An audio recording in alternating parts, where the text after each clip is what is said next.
Hello and welcome. My name is Yesenia Soltero, author of Healing is an Art. Today I'll be sharing Chapter 5 Artificial Intelligence in Spiritual Healing. This chapter tells the story of an unexpected bridge between reflection and faith. It is about discovering that healing can be supported by the thoughtful use of modern tools without replacing what matters most: God, authentic relationships, professional support when needed, and courage to face ourselves honestly. Whether you are listening out of curiosity, searching for hope, or simply wondering how healing can take shape in unexpected ways, I am honored you're here.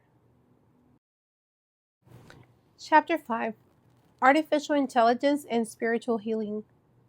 I came to artificial intelligence searching for answers, but I found something deeper: a safe space to think, to organize, and to name what I had carried within. I did not use it as a replacement for therapy, for faith, or for human support, but as a tool for reflection that allowed me to look at my thoughts without judgment and with clarity. For a long time, I had been living in survival mode. My mind was overwhelmed, my body exhausted, and my heart full of unanswered questions.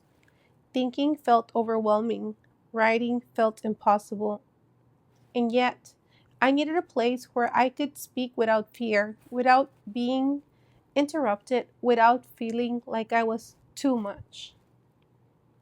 An impartial mirror. From a very early age, I knew what it felt like to be out of place.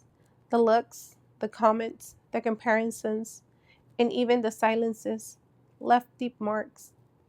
I learned to hide under oversized clothes, under attitudes, under the illusion of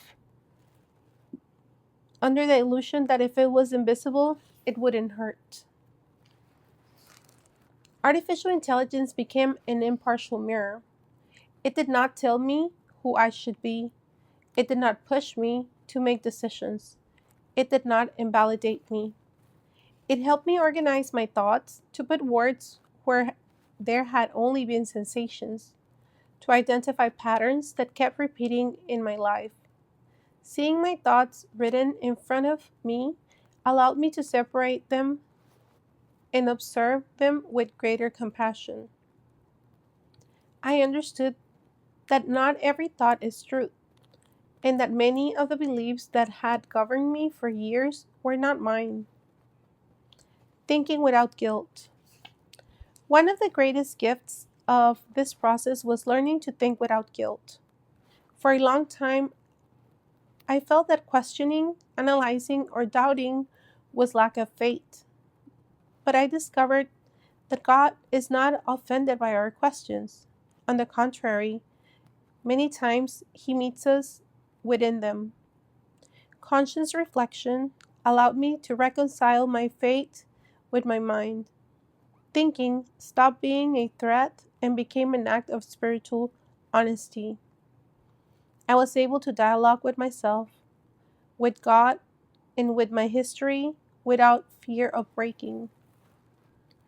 Faith as an anchor. None of this process would have been made sense without faith.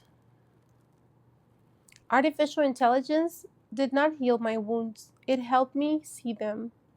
Healing came from allowing God to enter those spaces I avoid looking at. In prayer, I learned to release thoughts I could not carry on my own. In silence, I found answers that did not come as words but as peace. I understood that God did not ask me to be perfect, only to be honest. Integrating mind, body, and spirit. This process taught me that healing does not happen in separate compartments. The mind, the body, and the spirit are deeply connected. When one is out of balance, the others feel it. Using modern tools with spiritual discernment allowed me to integrate these parts instead of dividing them. Thinking with clarity strengthened my faith. Praying with honesty calmed my mind, Listening to my body brought me back to presence. Final reflection. Artificial intelligence does not replace faith, community, or professional support, but it can be a powerful tool when used with intention and clear boundaries. For me, it became a space for order, reflection, and self compassion, a place where I could think without fear, write without guilt, and listen to myself with respect. Healing also means learning to use the tools available to us with wisdom. When mind and spirit walk together, clarity emerges, and within that clarity, God continues to move. Thank you for spending time with me. If this chapter resonated with you, I invite you to join me next week for chapter 6, Elia Phoenix, the woman who rose from the fire. Before we close, I'd like to share a short excerpt from the song that was born from this reflection. The companion song is called Where Clarity Lives. Like every song in this project, it continues the story beyond the page and reflects the journey you've just heard.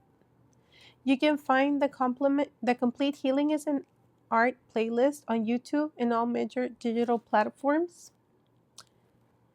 As a first-time audiobook narrator, I've chosen to intentionally preserve the authenticity of this reading experience. Minor pauses, moments where my voice becomes emotional, and the occasional reread of a sentence have been left in because this story wasn't meant to be perfect, it was meant to be real.